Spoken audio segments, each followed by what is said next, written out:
Ethan stood outside the Ember Room, the most exclusive club in the city, his heart pounding as the bouncer's glare cut through him. "You're not on the list," Marcus sneered, eyeing Ethan's simple outfit with disdain. The crowd smirked, whispers swirling, just another nobody trying to sneak into a world he didn't belong to. Ethan clenched his fists, swallowing the humiliation. Little did they know, he wasn't just some outsider, he was the owner's son. But when his powerful mother arrived and shut everything down with just one sentence, the entire club froze. The staff who mocked him, about to face consequences they never saw coming. Before we dive in, buckle up, get ready, and subscribe, because tomorrow we've got a special surprise you won't want to miss. Ethan adjusted the sleeves of his button-down shirt and took a deep breath as he approached the entrance of the Ember Room. The club's golden doors loomed before him, a gateway to a world of power, influence, and status. For years, he had heard whispers of its exclusivity, of the politicians, celebrities, and business moguls who gathered within its dimly lit halls, forging deals and building empires. Tonight, for the first time, he would step inside. Or so he thought. The moment he neared the red velvet rope, a towering man in a fitted black suit stepped in his path. Marcus, the bouncer, folded his arms, his expression blank but unmistakably dismissive. He scanned Ethan from head to toe, taking in his clean but unbranded attire. No designer labels, no expensive watch, no sign of wealth or power. "Can I help you?" Marcus asked, his tone making it clear he already believed the answer was no. "I'm here to meet someone inside," Ethan said calmly, keeping his voice even. Marcus scoffed. "You got a reservation?" Ethan hesitated. He knew how this place worked. Most people who got in didn't need a reservation. They were the reservation, but he wasn't about to drop his mother's name. He wanted to experience the club for himself, not as Vivian Sinclair's son, but as someone who could walk in like anyone else. "I'm a guest," Ethan replied. "I won't be long." Marcus barely stifled a laugh. "Yeah, that's not how this works. You need a membership, an invite, or money. You got any of those?" Ethan's jaw tightened. He could already hear murmurs from the people waiting in line behind him, their amusement barely hidden.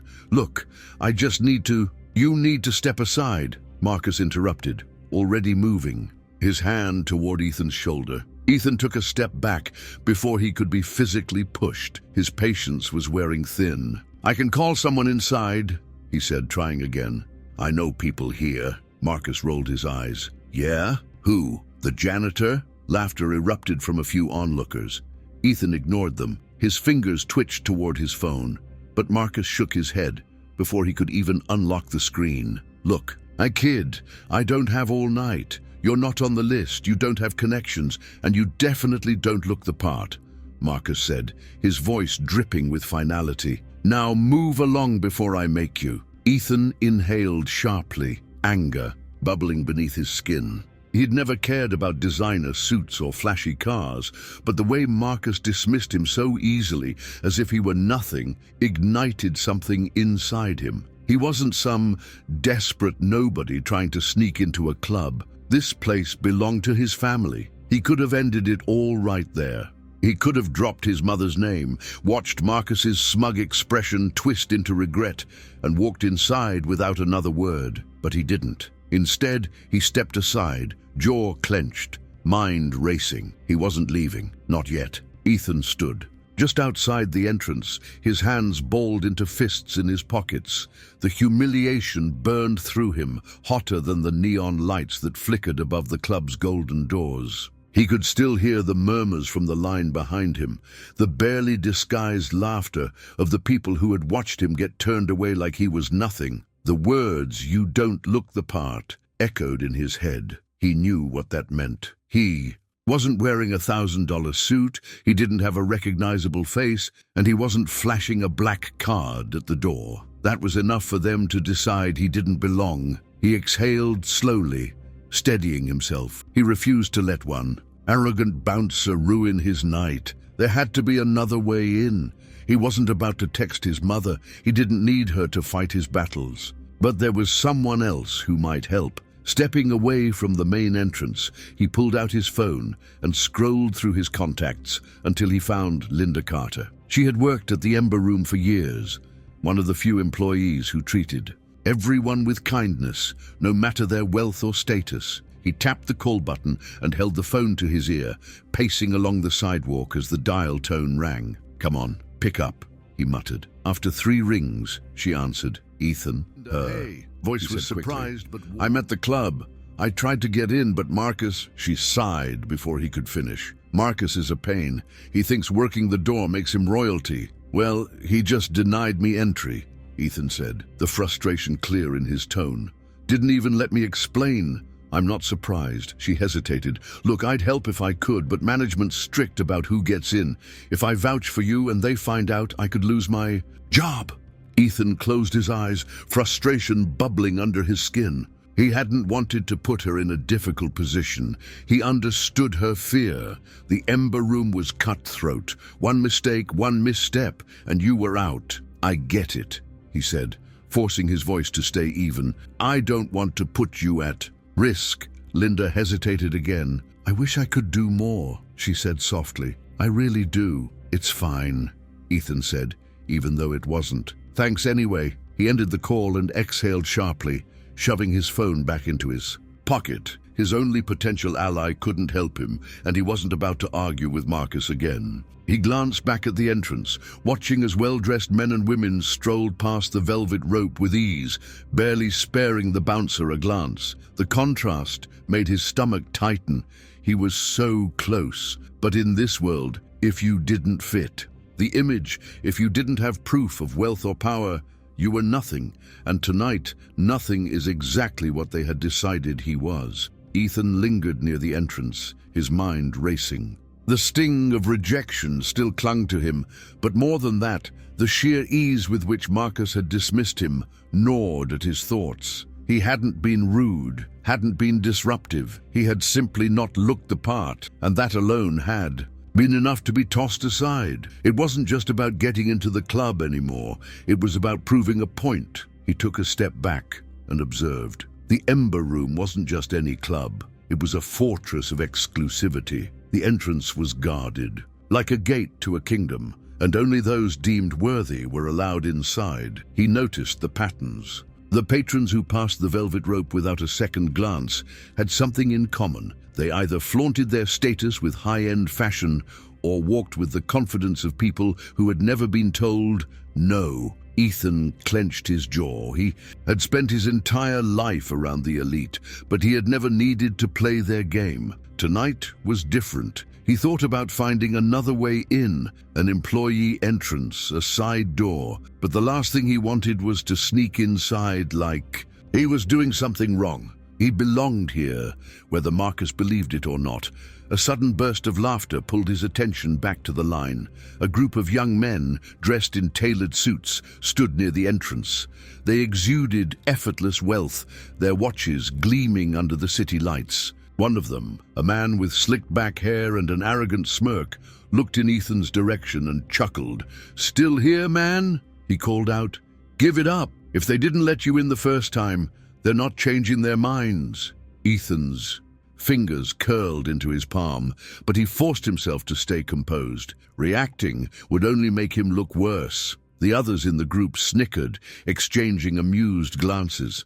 Ethan could feel the weight of their judgment, the unspoken understanding that he didn't fit into their world. It wasn't just about this moment. It was a lifetime of people like them deciding who mattered and who didn't. Ethan refused to look away. He held the man's gaze for a long moment, unflinching.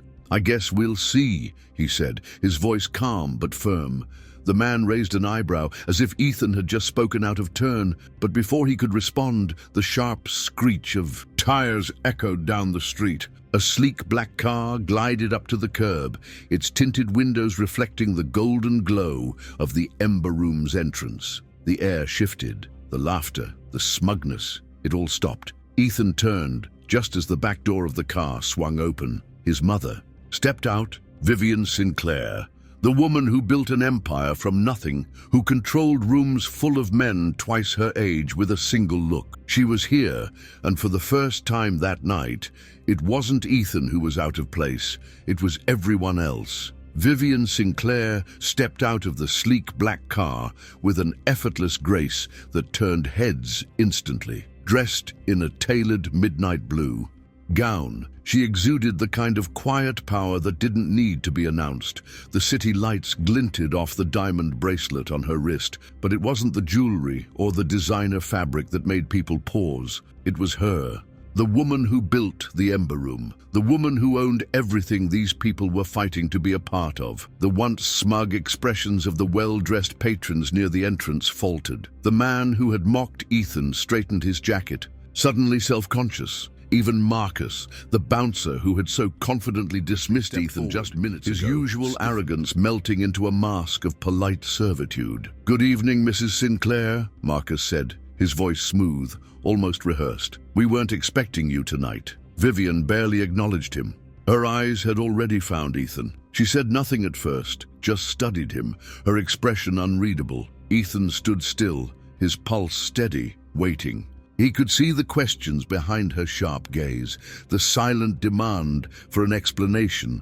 Then, in a voice calm and deliberate, she asked, "Why are you standing outside?" The weight of the question crushed the air around them. Conversations near. The entrance died instantly.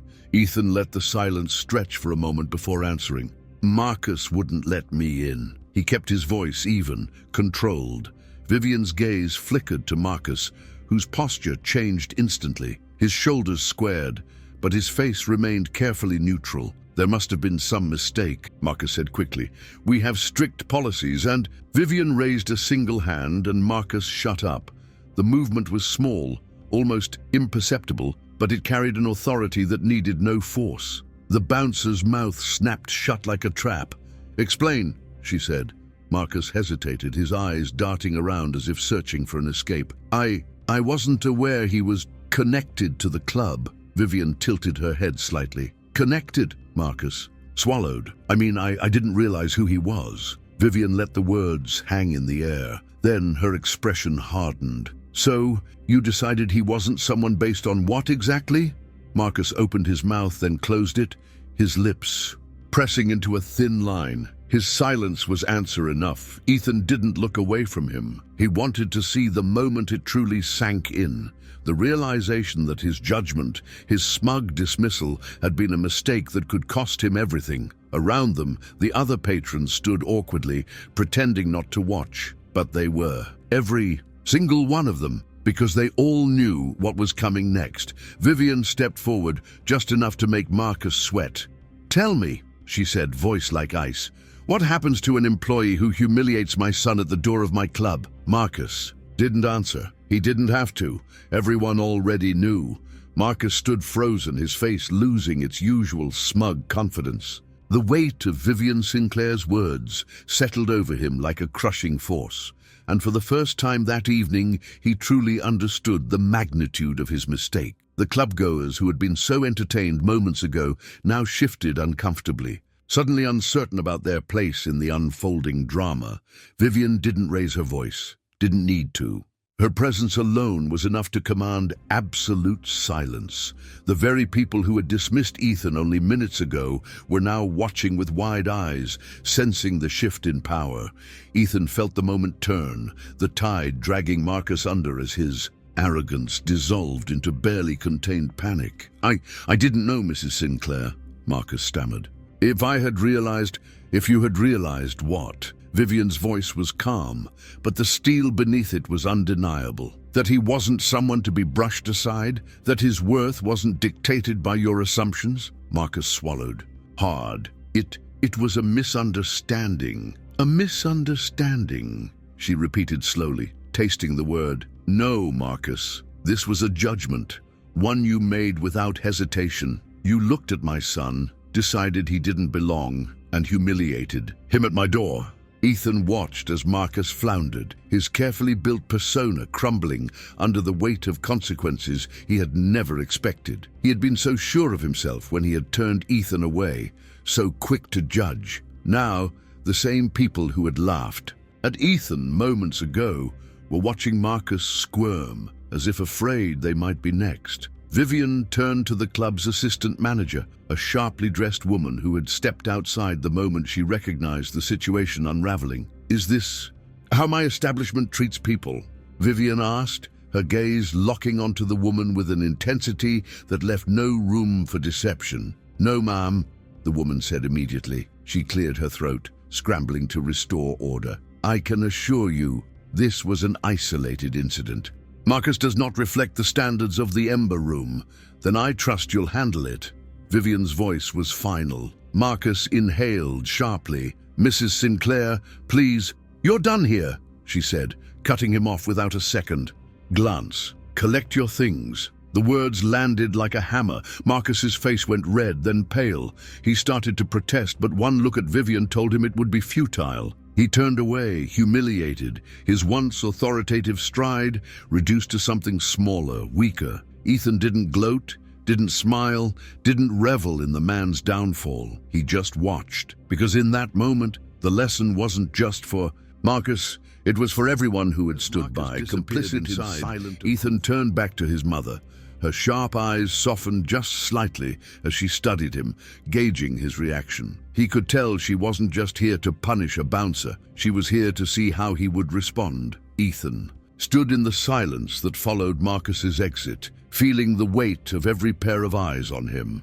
The moment had shifted entirely. The people who had laughed at him before now looked at him differently, not with mockery, but with hesitation, with uncertainty. He wasn't just some outsider anymore. He wasn't nobody. Vivian studied her son more carefully. She had handled Marcus with precision, but her real focus had always been on Ethan. This wasn't just about the bouncer, it was about what happened next. "Are you ready to go inside?" she asked, her voice even, almost neutral. Ethan exhaled, glancing back at the golden doors of the Ember Room. Moments ago, they had been an impenetrable barrier, a reminder that, in this world, power dictated who was worthy. Now, they stood open, waiting for him. The bouncers had stepped aside. The staff no longer questioned his presence. He could walk in without another word, but he didn't move, not yet. Instead, he turned, letting his gaze sweep over the crowd still lingering outside. The people who had witnessed everything, the ones who had done nothing. "Tell me something," Ethan said, his voice steady, directed at no one in particular. "If I wasn't her son, would anyone have stepped in?" No one answered. The air felt heavier now, thick with discomfort. A few glanced away, pretending they hadn't heard him. Others shifted on their feet, their earlier amusement now replaced with something else. Shame, perhaps, or the quiet realization that they had been complicit. The man who had mocked him earlier, the one with the slicked-back hair and the expensive suit, cleared his throat. "Look, man, it was a misunderstanding. No one knew who you were." Ethan let out a breath, shaking his head. "That's exactly the problem." Vivian watched, saying nothing, allowing him to take control of the moment.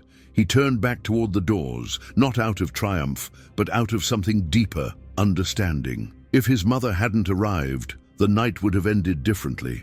He wouldn't be walking in. He wouldn't be standing here. The only difference between then and now was that they had learned who he was. That realization didn't sit right with him. "Let's go," he finally said, meeting his mother's gaze. Vivian nodded once, approving but silent, as they stepped forward together. The staff held the doors open wide, the air inside carrying the scent of luxury, expensive perfume, aged whiskey, polished leather. The same world that had rejected him moments ago now welcomed him without hesitation. Ethan walked through the entrance, feeling the weight of what had just happened settle over him. He wasn't the one who had changed. The perception of him had, and that, more than anything, made him realize just how broken this place truly was. The moment Ethan stepped inside the Ember Room, the atmosphere shifted. It wasn't a physical change. The music still pulsed at a steady rhythm, the air still carried the scent of wealth and power, but there was a new awareness. Eyes followed him as he walked across the polished marble floors, whispers barely concealed behind raised champagne glasses. The same people who had ignored him outside now watched him with careful curiosity, trying to place him within the invisible hierarchy they all lived by. Ethan felt the weight of it, the sudden shift in perception. Outside, he had been a nobody. Now, with his mother beside him, he was someone worth acknowledging. Vivian walked with effortless grace, her presence commanding respect without the need for words. The manager, a tall man with graying hair and a forced smile, approached them almost immediately. "Mrs. Sinclair," he greeted smoothly, his voice warm with the kind of deference reserved for only the most powerful. "I sincerely apologize for any inconvenience at the door. Please know it won't happen again." Vivian barely looked at him. "It shouldn't have happened in the first place." The manager swallowed, but quickly recovered. "Of course, if there's anything I can do to make it up to you, you can start by reevaluating your staff," she interrupted, "and by asking yourself how many others have been treated the way my son was tonight. People without a name to shield them." Ethan watched as the manager's expression flickered with unease. The room was still too loud with conversation, too busy with people clinking glasses and closing deals, but here, in this small pocket of space, there was silence, a silence that demanded reflection. "I understand," the manager said carefully. "We'll make changes." Vivian gave him a slow nod, but Ethan could tell she didn't believe him. Not really. People like him were too good at saying the right thing without ever meaning it. Before turning to Ethan, his smile tighter now. "And sir, I do hope you'll accept our apologies. Ethan held up a hand, stopping him. "Save it," he said, his voice calm. "You're not sorry. You're just sorry you picked the wrong person." The words landed harder than expected. The manager flinched slightly before quickly masking it with another forced smile. He nodded stiffly and excused himself, disappearing into the crowd. Ethan exhaled slowly, glancing around the club. The Ember Room was beautiful, gold accents lining the walls, chandeliers casting a soft glow, the hum of wealth woven into every detail. But beneath all of that, it was a place built on perception, on deciding who mattered and who didn't. He turned to his mother. "How many times do you think this has happened before?" Vivian studied him for a long moment before answering. "Too many." Ethan nodded. He already knew what he had to do next. Ethan let the weight of his mother's words settle. Too many. He had known the truth before stepping inside, but hearing it confirmed made his chest tighten. If this had happened to him, someone with a direct connection to the club, how many others had been turned away, dismissed, humiliated, just because they didn't fit the image of what the Ember Room expected? How many had left, believing they were less because of it?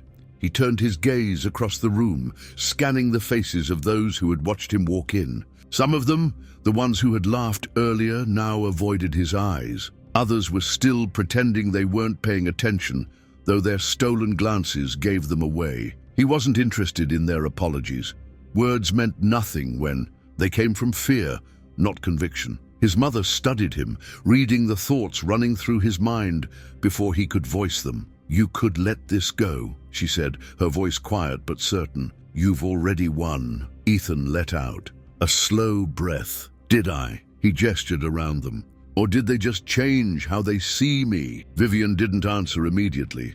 Instead, she sipped from the glass of wine a server had just handed her, considering. "Perception is a powerful thing," she said finally.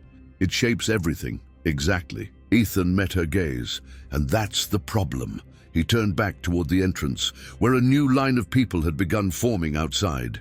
Different faces, but the same system deciding who got through the doors and who didn't, a system that had only shifted in his favor after they learned his last name. He wasn't okay with that. Taking a deep breath, Ethan stepped forward, raising his voice just enough to carry through the surrounding conversations. "You all saw what happened outside." A ripple of tension passed through the room.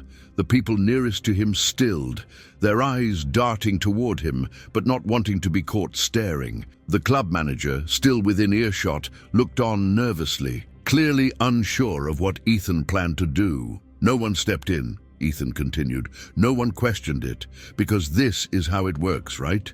You see someone, and you decide in an instant whether they belong, whether they matter. And if they don't fit the image you have in your head, they get shut out. Silence. His voice remained steady. The only thing that changed tonight is that you found out who I am. But what if I wasn't the owner's son? What if I wasn't someone worth correcting your mistake for? Would you have done anything differently? No one answered. He hadn't expected them to, but he saw it. The discomfort, the way some shifted in their seats, the way others looked away entirely. It was small, but it was something. He turned back to his mother, his decision made. I don't want to just walk in.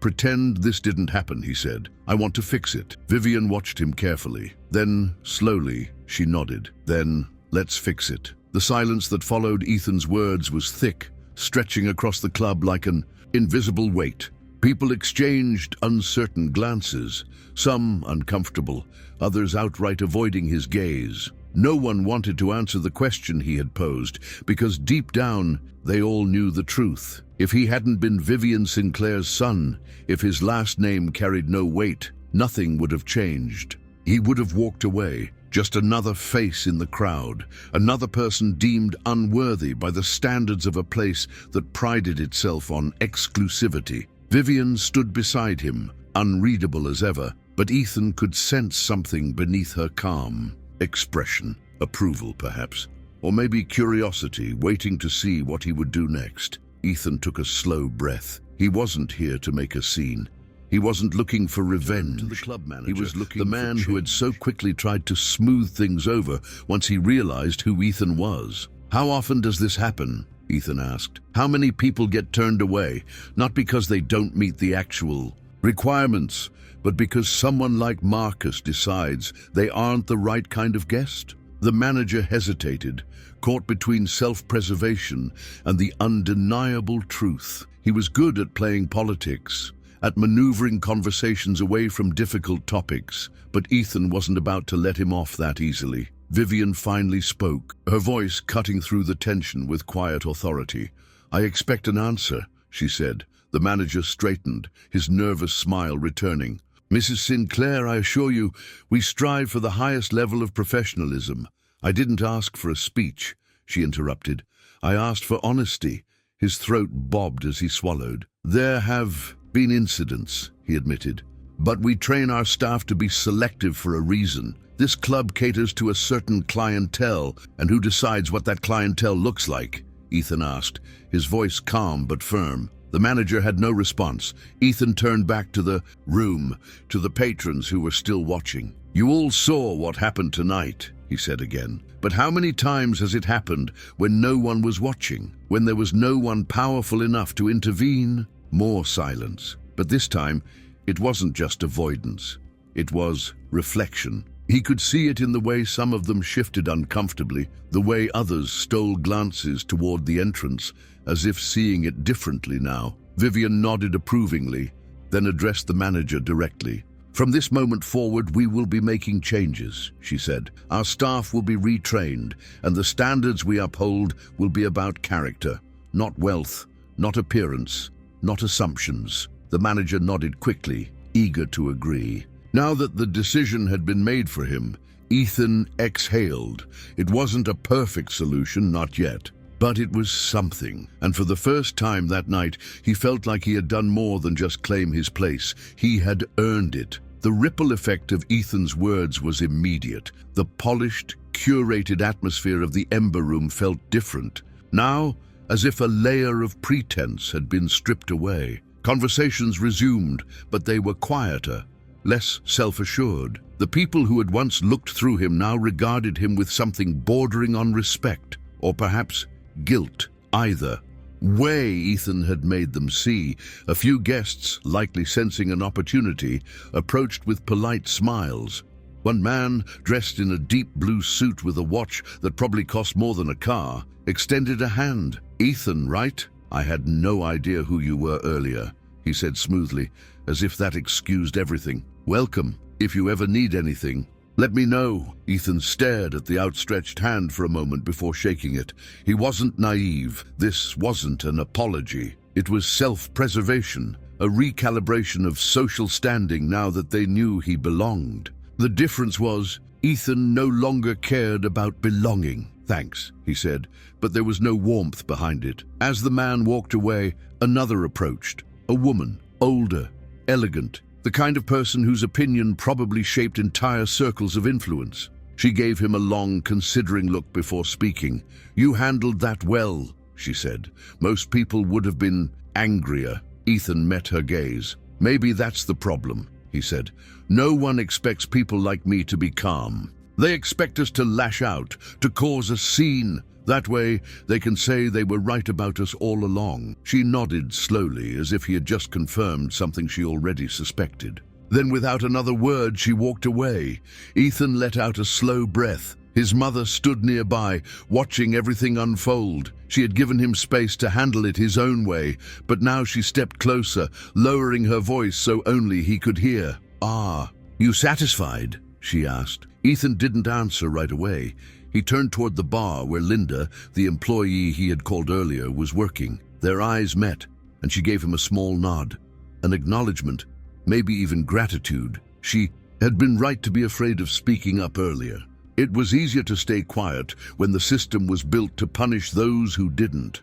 "I don't know if satisfied is the right word," Ethan admitted, "but I feel like I did something." Vivian considered that, then gave him a rare smile. "That's more than most people ever do." At that moment, the assistant manager returned, clearing his throat awkwardly. "Sir, Mrs. Sinclair, there are a few guests who would like to personally apologize." Ethan looked past him at the small group of people who had been the most vocal earlier. They looked uncomfortable now, then waiting for his reaction. "I don't need their apologies," he said simply. "I just hope next time they don't need someone powerful to remind them to do the right thing." And with that, he turned away. Vivian watched her son closely as he turned away from the group offering their apologies. There was no smugness in his posture, no lingering anger. He wasn't looking for validation, nor was he interested in forcing guilt from those who had ignored him before. He had made his point, and now he was moving on. That, more than anything, told her that he was ready for the question she was about to ask. She took a step closer, lowering her voice so only he could hear. "So what now?" Ethan glanced around the room. The Ember Room was as beautiful as ever, the gold accents gleaming under the warm lights, the soft hum of wealth woven into the atmosphere. But now, beneath the polished veneer, he saw what it truly was, a carefully curated illusion. "I don't know yet," he admitted. "I used to think I wanted to be part of this world, to prove that I could fit in." He let out a breath, shaking his head. "But after tonight, I don't think I want to fit in at all." Vivian nodded, her expression unreadable. "Then walk away." Ethan blinked, surprised by how easily she said it. "Just like that." She gave a small shrug. "You don't owe this place anything. If you don't want to be a part of it, you don't have to be." Ethan looked toward the entrance, where the line of people waiting to get in was still growing. How many of them would be turned away tonight? How many of them would leave believing they weren't good enough for a place like this? He exhaled. "I don't think leaving is the answer either," he said finally. "Walking away won't change anything. It just makes it easier to pretend none of this ever happened." He turned back to his mother, meeting her gaze. "I don't want to pretend. I want to do something real."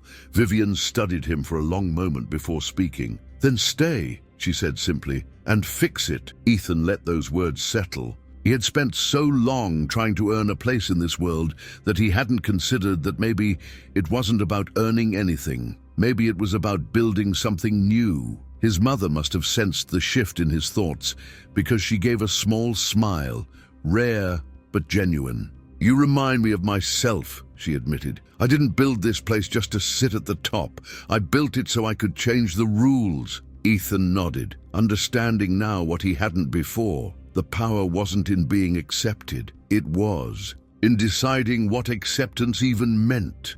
He turned back toward the club, toward the people who had spent their lives measuring others by the wrong standards. If he was going to stay, it wouldn't be as another name on the guest list. It would be as the person who changed the way the game was played. Ethan stood at the heart of the Ember Room, a place he had once seen as untouchable, the same golden. Lights shone above him.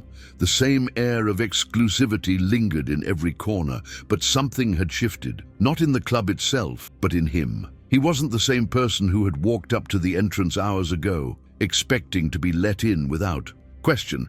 That version of himself had believed entry alone was the victory, that proving he belonged was the goal. But now he knew better. Vivian gave him space, letting him take in the moment. She had always been that way, never forcing a decision, only presenting a choice, and he had made his. Ethan turned toward the bar, his eyes landing on Linda, the only employee who had shown him kindness before knowing his name. She caught his gaze and gave him a small, knowing smile. He walked over, leaning against the counter. "Busy night?" he asked. Linda smirked. "Always." She studied him for a moment before lowering her voice. "That was something back there, what you said." Ethan nodded. It needed to be said. She hesitated, then said, "People don't usually say things like that here, not unless it benefits them. That's the problem, isn't it?" Ethan exhaled. "The only time people care is when it affects them personally." Linda tilted her head. "And you? You're on the inside now. It'd be easy to forget what happened tonight." Ethan met her gaze, understanding the real question. Behind her words, are you going to be different? Or are you just another person who benefits from the system and lets it continue? "I'm not forgetting," he said firmly. "Not now, not ever." Linda nodded, seeming satisfied with that answer. As Ethan turned back toward the club, he saw the guests settling back into their routines, drinks in hand, conversations flowing, deals being made in hushed tones. The ripple of what had happened tonight would fade. People would move on, adjust their behavior just enough to save face. But that didn't mean he had to move on with them. Vivian approached once more, her expression unreadable. "You're staying," he said, "but not just to be here. If I have a place in this world, I want it to mean something." She studied him for a long moment, then nodded in approval. "Good." Ethan looked back toward the entrance, watching as new faces arrived, each one hoping to be let in. Some would be welcomed, others would be turned away, just as he had been. But that was the part he could change. That was the reason he was still here. He had walked into the Ember Room, expecting to prove himself to them. But in the end, he had proven something far more important to himself. This wasn't just about getting through the door. It was about making sure no one else had to fight just to be seen.